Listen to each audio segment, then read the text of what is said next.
आपको कब्रिस्तान प्यारा था तो आपने वहां पैसा दिया, हमें मंदिर प्यारे हैं, हम मंदिर के लिए पैसा दे रहे हैं।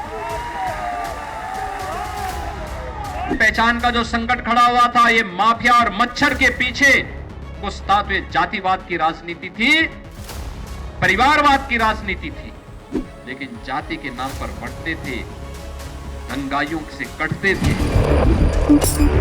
हर एक जगह कुछ न कुछ करने का प्रयास किया है। पहले ये नहीं होता था, पहले मंदिरों को सुविधा नहीं मिलती थी, ये पैसा कब्रिस्तान के लिए जाता था। समाजवादी पार्टी के एक नेता यही बोल रहे थे, उन्होंने कहा साहब आपने कब्रिस्तान का पैसा डाइवर्ट, हमने एक डाइवर्ट नहीं किया, पैसा सरकार का पैसा था, जनता का पैसा था। आपको कब्रिस्तान प्यारा था तो आपने वहां पैसा दिया, हमें मंदिर प्यारे हैं, हम मंदिर के लिए पैसा दे रहे हैं।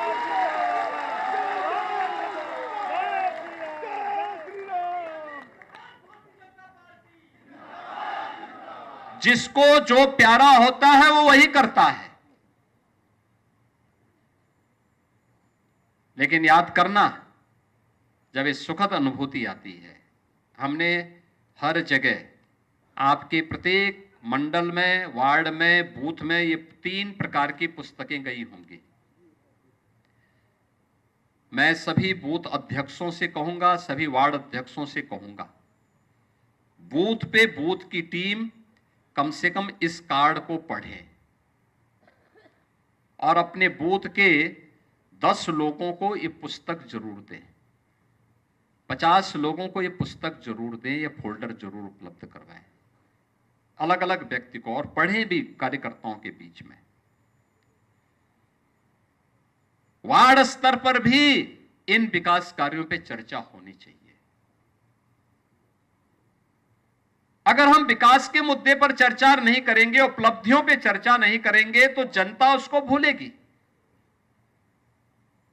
और याद करना, हमने जो चुनौतियां देखी हैं, प्रदेश के सामने पहचान का जो संकट खड़ा हुआ था, ये माफिया और मच्छर के पीछे कुछ था तो ये जातिवाद की राजनीति थी, परिवारवाद की राजनीति थी, जो एक होनहार कार्यकर्ता को आगे बढ़ने से रोकती थी। एक ही परिवार के सब लोग भर जाते थे, एक ही उससे जुड़े हुए सारे लोग भरते थे, फिर खजाने में लूटपाट करते थे। एक गरीब टकटकी निगाहों से देखता रहता था, उसको कुछ नहीं मिलता था।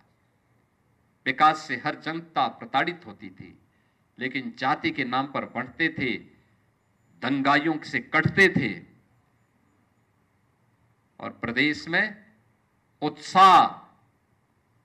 उत्सव का उत्साह समाप्त होता था, क्योंकि उपद्रवी हावी हो जाते थे। अब उपद्रव नहीं है, उत्सव है, उत्साह का माहौल है। जो विकास हो रहा है, इस विकास की प्रक्रिया के साथ हम सबको जुड़ना है।